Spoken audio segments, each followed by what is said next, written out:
35, Pablo Iglesias, líder de Podemos. Buenas tardes. Buenas tardes, Antonio, ¿qué tal? ¿El éxito de Ciudadanos de Albert Rivera se debe a que ellos no dan miedo y ustedes sí? Yo creo que es bueno, Antonio, que haya diferentes opciones en política y que los ciudadanos puedan elegir entre diferentes opciones. Nosotros no nos vamos a equivocar de adversario. Nuestro adversario es el Partido Popular y las políticas que ha llevado a cabo el Partido Popular.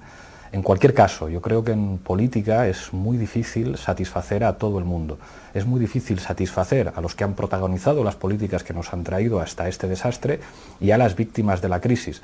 Yo creo que no es una buena noticia para el cambio que Esperanza Aguirre esté tan contenta con Ciudadanos, no es una buena noticia para el cambio que las empresas del IBEX 35, que muchas veces están en la SICAP o que no pagan impuestos, estén contentas con el programa económico de Ciudadanos, y no es una buena noticia que el señor Joan Llorell esté contento con las propuestas económicas de Ciudadanos. Creo que es bueno que haya diferentes opciones políticas, pero creo que el cambio político en España pasa por decir algo muy sencillo. Las políticas económicas que se han aplicado hasta ahora no han funcionado y hay que hacer las cosas de otra manera, si no, no hay cambio. Pero ellos dan la sensación de digamos, cuestionar, al bipartidismo, de llevarse también el voto de desencanto como se llevan ustedes, pero la sensación es, esta gente no es radical y los de Podemos pueden ser muy radicales. Eso está ahí, está instalado. Yo creo que lo que está instalado es que el radicalismo y el miedo es que 1 de cada 4 españoles esté en situación de pobreza. Radicalismo y miedo es que haya familias españolas a las que desahucian de sus casas sin una alternativa habitacional. Radicalismo y miedo es que haya gente que no pueda tener acceso a la justicia. Radicalismo y miedo es que haya malnutrición infantil en nuestro país. Radicalismo y miedo son las políticas que han hecho de la corrupción una forma de gobierno. Eso es lo que da miedo. A mí lo que me da miedo es que los hospitales en mi país no funcionen. Me da miedo que no haya escuelas infantiles, me da miedo que los derechos sociales que vienen en la Constitución no se garanticen, y creo que eso es lo que los ciudadanos temen de verdad. Claro, usted decía, Ciudadanos son el recambio, nosotros en Podemos somos el cambio, pero cambio a lo mejor implica vértigo, y a lo mejor hay un montón de ciudadanos que dicen, vamos poquito a poquito, algo más tranquilo. Estos de Podemos son a lo mejor un salto al vacío. Yo creo que hay que pensar solamente en sentido común. Fíjate, últimamente se ha hablado mucho de Andalucía, de las 3 condiciones que nosotros hemos planteado. Y yo creo que esas condiciones no dan vértigo, son condiciones de sentido común. Teresa Rodríguez ha dicho 3 cosas que revelan muy bien la forma que tenemos de trabajar en Podemos. Ha dicho 1, no puede ser que la Junta de Andalucía contrate con bancos que desahucian a familias sin alternativa habitacional. 2, tolerancia cero con la corrupción. Independientemente de lo que digan los jueces, el señor Griñán y el señor Chávez no pueden estar representando a los andaluces. Y número 3, reducción de altos cargos para que se pueda readmitir a profesionales sanitarios y profesionales de la educación en la Junta de Andalucía. Yo creo que eso no es vértigo, creo que eso es cambio democrático, pero cambio de verdad, para que las instituciones no sigan en manos de los que han privatizado lo que es de todos, para que las instituciones no sigan en manos de aquellos que han cogido lo público para entregárselo a sus amigos. Esa es la manera en la que trabajamos nosotros, sin propuestas radicales, con cosas de sentido común. El problema es que los que han mandado en este país parece que se alejan demasiado del sentido común y de los intereses de la gente. Dice usted Andalucía, y si a Griñán y a Chávez, imagínese, el Supremo les desimputa, dicen no están imputados, puede haber responsabilidad política pero no penal, ¿la posición de Podemos variaría respecto a Chávez y Griñán? Si no hay imputación. En ningún caso, y lo hemos dicho de manera muy clara. Para nosotros la corrupción no es un problema estrictamente judicial, es un problema político. La regeneración democrática y la transparencia implica que los partidos tienen que asumir sus responsabilidades políticas, y nadie cuestiona la responsabilidad la responsabilidad política del señor Chávez y el señor Griñán en casos de corrupción. Creo que es una cuestión de salud democrática en lo que estarían de acuerdo todos los ciudadanos, hayan votado lo que hayan votado, en que estos 2 señores, en la medida en que han sido responsables políticos de uno de los casos que más vergüenza nos tiene que producir a los demócratas, asuman su responsabilidad política, independientemente de lo que digan los jueces. Imagínese, tercera votación, y no han llegado ustedes a un acuerdo con Susana Díez. ¿Votarían siempre que no? ¿Hay alguna posibilidad de abstención? Imagínese que la presidenta de Andalucía, que Susana Díaz, dice, pues, si no salgo, elecciones anticipadas, huracán Susana. ¿Qué hace Podemos? ¿Se abstiene, vota en contra, sabiendo que hay un riesgo de elecciones? La posibilidad, Antonio, es muy clara. Susana Díaz tiene que responder. Llevamos 2 semanas esperando que responda a 3 cuestiones, a 3 preguntas muy claras. La posibilidad de que ese gobierno, de que nosotros no pongamos ningún inconveniente a la formación de ese gobierno, es que respondan a nuestras preguntas. Las hemos puesto encima de la mesa durante hace 2 semanas. Yo creo que está bien que se hable de ellas. Que se pregunte a la señora Susana Díaz si ella está de acuerdo con contratar con bancos que desahucien a familias sin alternativa habitacional, si ella quiere seguir manteniendo altos cargos y si ella quiere seguir manteniendo como representantes de Andalucía a 2 personas con responsabilidad política en casos de corrupción. Estamos esperando la respuesta, está en su mano. Las 3 condiciones, señor Iglesias, las 3 condiciones son 3 invariables, o imagínese que Susana Díaz dice, a la segunda y a la tercera sí, a la primera ya veremos, o hay que esperar. O las 3 sí o nada. Nosotros querríamos que dijera algo. Yo creo que es una cuestión de educación, que cuando a alguien se le pregunta algo responda, y estamos desde hace 2 semanas esperando a que responda algo. En cuanto responda algo nosotros haremos una valoración, pero creo que toca ya una respuesta. Usted decía ayer, no hay ninguna diferencia ni de matiz, decía, ni de matiz con Íñigo Errejón. Claro, yo digo, ¿por qué no va a haber diferencias de matiz o de estrategia entre usted y Íñigo Errejón? Tienen que ir como 2 gemelos en todo, que decir, diferencias de matices no significa enfrentamientos. Les vi como, no sé si vi ayer una cierta sobreactuación. Esta mañana bromeábamos y decíamos, igual tenemos que aparecer un día en la televisión los 2 como Epi Blas, así los 2 con la mantita, hablando del patito de goma. Yo llevo trabajando con Íñigo desde hace muchísimos años y cuando organicé mi ejecutiva le pedí que él ocupara la secretaría de más responsabilidad, la secretaría política, y eso solamente se lo podía pedir a alguien de mi mayor confianza. Y tenemos una complicidad muy especial que tiene que ver con la manera en la que funcionamos en Podemos. Íñigo y yo llevamos escribiendo artículos académicos juntos desde hace más de 10 años y todavía hoy buena parte de los documentos estratégicos, de análisis estratégico de Podemos, los escribimos juntos. Y creo que eso va a seguir siendo así. Claro que hay veces que con compañeros puedes no estar de acuerdo con cosas, pero no es el caso de Íñigo y mío. Él va a ser de nuevo el responsable de la campaña electoral. ¿Se la juegan de verdad de nuevo en estas autonómicas municipales? Valencia, Aragón, Madrid, dicen ustedes, son el objetivo. ¿Les preocupa el estancamiento? Porque las encuestas empiezan a reflejar un cierto estancamiento. La verdad es que tienen tan solo 1 año de vida como partido político, son muy jóvenes, tienen unos datos espectaculares, pero claro, las expectativas a lo mejor eran, como en Andalucía, muy potentes, y hay un cierto estancamiento. ¿Le preocupa y por qué cree que se produce ese estancamiento? Bueno, nosotros con toda la humildad decimos siempre lo mismo. Cuando las encuestas nos sitúan como primera fuerza política, decimos lo mismo que cuando nos sitúan como la tercera, y es que no son las encuestas las que van a decidir lo que pase, sino que lo van a decidir los ciudadanos, y eso es una cosa buena en democracia, que decidan los ciudadanos. Y salimos con mucha ilusión, no solamente en Aragón, en Madrid y en Valencia, salimos con mucha ilusión en 13 comunidades autónomas en la que vamos a hacer una campaña con la gente. Ayer nosotros anunciamos la campaña de microcréditos. En este país todos los partidos políticos, salvo Podemos, piden dinero a los bancos y según el Tribunal de Cuentas deben a los bancos 200 millones de euros. Nosotros no queremos tener ninguna hipoteca con los bancos, no queremos tener ninguna hipoteca con aquellos que desahucian a familias de nuestro país y por eso nosotros pedimos dinero a la gente y vamos a hacer una campaña que, como todo lo que hacemos nosotros, igual que la movilización del 31, va a depender de la ilusión de la gente. Pensamos que esa ilusión es el principal motor político del cambio en nuestro país y nosotros vamos a trabajar con humildad, aprendiendo mucho, trabajando en las propuestas. Esta tarde me reúno con economistas frente a la crisis con los que vamos a discutir buena parte de las claves que van a informar nuestro programa económico. Esa ilusión, esa responsabilidad, esa voluntad de hacer las cosas de otra forma es lo que creo humildemente que nos puede llevar a ganar las elecciones al Partido Popular. Pero parece que el militante o el simpatizante de Podemos está como más frío, ¿no?, respecto a la respuesta al crowdfunding. Antes conseguían los fondos con más facilidad. Bueno, de momento ha seguido funcionando así. Todo lo que hacemos en Podemos depende de la gente. Incluso una cosa tan fría y a priori que genera tan poca ilusión como los estudios demoscópicos, hemos conseguido que nos los financie la gente y estamos muy orgullosos de que eso sea así. 2 líneas de ataque respecto a... Bueno, una de ellas es respecto a Podemos y Ciudadanos. No sé si ha escuchado esta semana a Mariano Rajoy, hablando de estos partidos experimentos que reclutan a la gente en la cafetería. Escúchelo.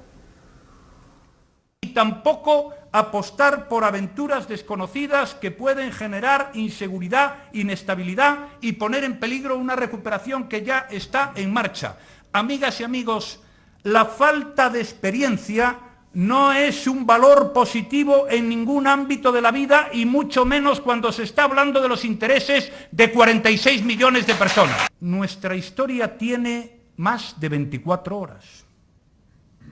Votarnos a nosotros no es hacer experimentos ni jugar a la ruleta. Nosotros no somos un foro de debate o una pandilla de amigos.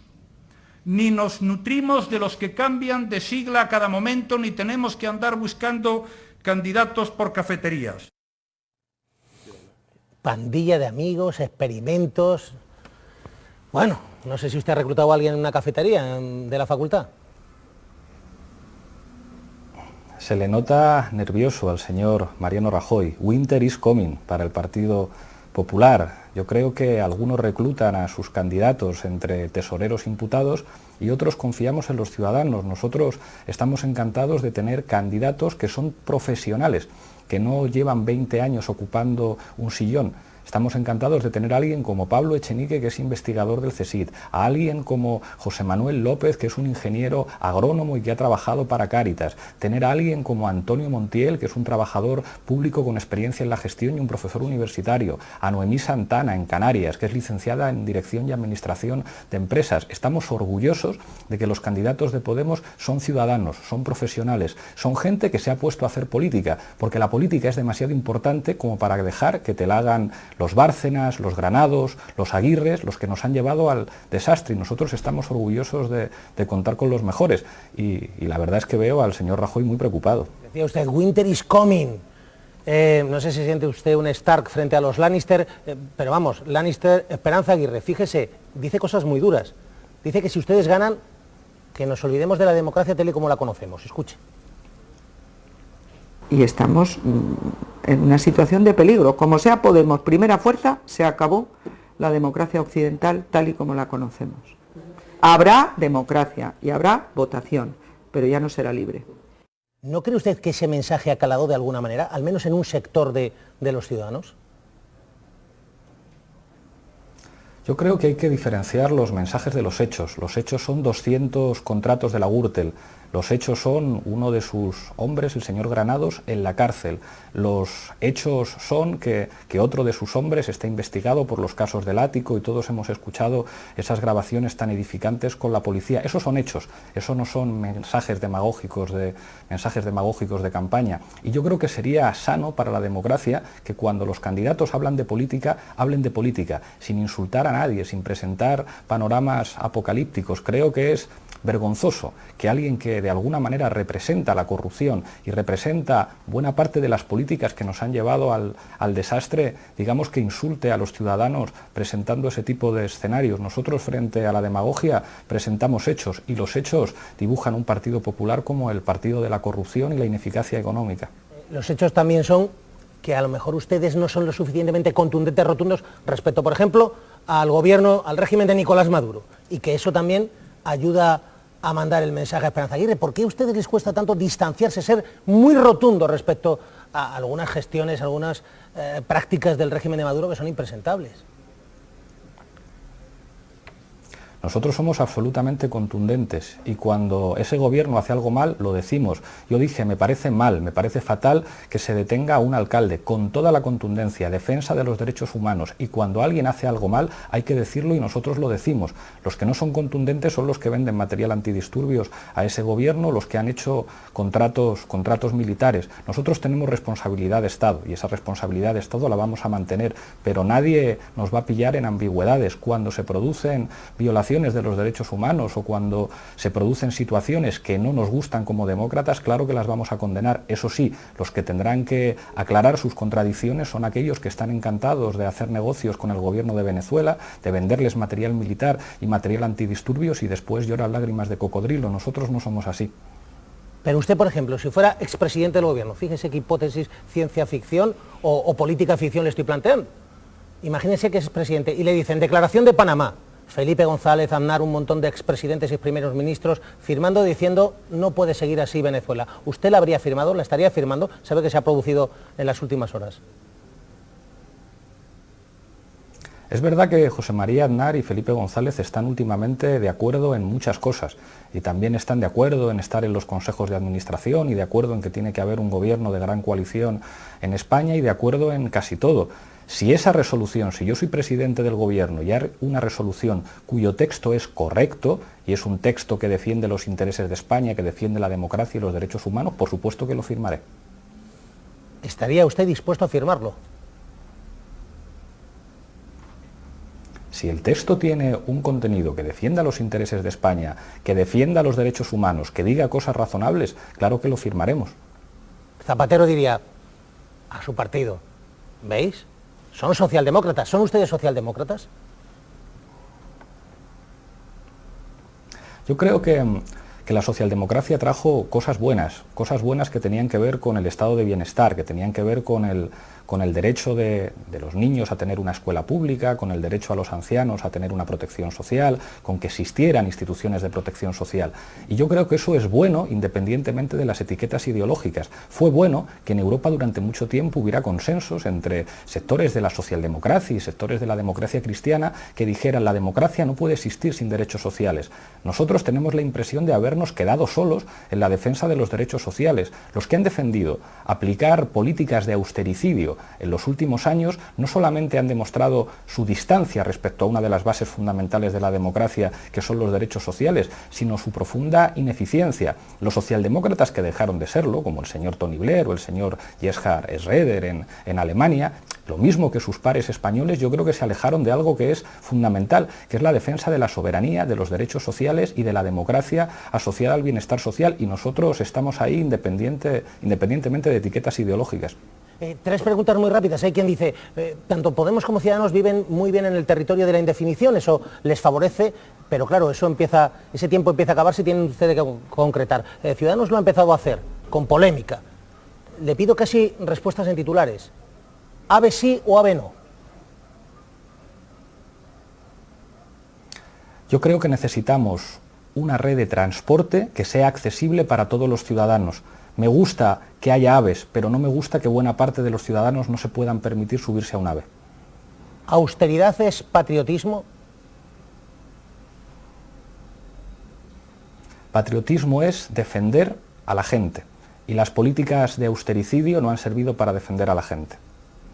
Los impuestos, ¿qué harían? Ciudadanos dicen, las próximas semanas nosotros vamos a hacer una propuesta clara. ¿Ustedes cuándo van a hacer una propuesta clara de qué harían con los impuestos, con el IVA, con el IRPF? De manera muy clara, ponernos en la media europea. En España tenemos 7 puntos menos de recaudación que en la media europea. Simplemente colocarnos en la media europea de recaudación, recaudando por arriba, haciendo que los que no pagan impuestos, que son los que están arriba, porque en España los que pagan impuestos son los pequeños y medianos empresarios, los autónomos y los trabajadores, simplemente colocándonos en la media de Europa tendríamos 92.000 millones de euros. Eso es una medida perfectamente razonable que nosotros aplicaríamos de inmediato. ¿Estamos mejor que hace 3 años, como dice el Partido Popular, respecto a la economía? Porque con algunos números sí lo pueden demostrar. Me gustaría que sí, pero cuando leo los datos oficiales de instituciones dependientes del gobierno y veo que 1 de cada 4 ciudadanos de mi país es pobre, cuando veo que el 30% de los asalariados de mi país ganan 950 euros al mes o menos, cuando veo que en mi país todavía hay familias que son desahuciadas, cuando el colchón familiar que representaban los abuelos cada vez funciona menos, creo que es obsceno hablar de recuperación económica. Puede haber algunos datos macroeconómicos que tienen que ver con la rectificación de políticas del gobierno que apunten en una dirección no negativa, pero creo que tenemos que ser muy respetuosos con los españoles y las españolas que sufren el fracaso de las políticas de austericidio. Hablar de recuperación cuando 1 de cada 4 ciudadanos españoles es pobre, insisto, creo que es obsceno. No sé si le ha sorprendido Juan Torres, uno de los economistas que elaboró junto a Vicente Navarro esa propuesta, borrador económico que ustedes manejaban para debatir internamente su proyecto económico, apoya a Luis García Montero en la Comunidad de Madrid, Izquierda Unida. ¿Le ha sorprendido a Juan Torres apoyando a Luis García Montero?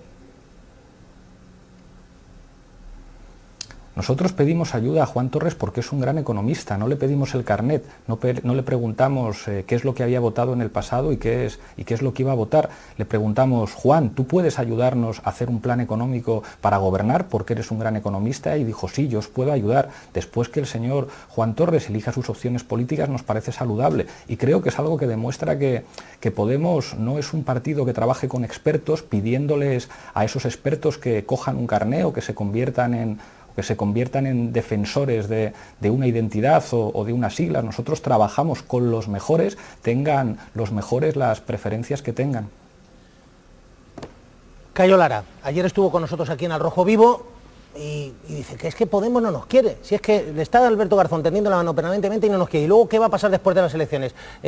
No sé si puedo escucharlo. Escuche a Cayo Lara porque yo le veo también dolido con ustedes. ¿Por qué si se quiere acuerdos de una manera determinada en ayuntamientos, por qué no se quiere esos mismos acuerdos a niveles autonómicos o a niveles generales? Por tanto, no somos nosotros los que tenemos que dar la explicación, la tienen que dar otros. Y una pregunta, imaginemos que en las siguientes elecciones municipales o autonómicas resulta que entre Podemos o Ganemos, como se llame ahora, entre Izquierda Unida, entre el Partido Socialista y entre alguna otra fuerza que pueda haber a la izquierda, tenemos suficientes concejales o suficientes diputados para echar al gobierno del Partido Popular. ¿Qué hacemos? ¿Que porque está el Partido Socialista no echamos al gobierno del Partido Popular? Es una pregunta importante.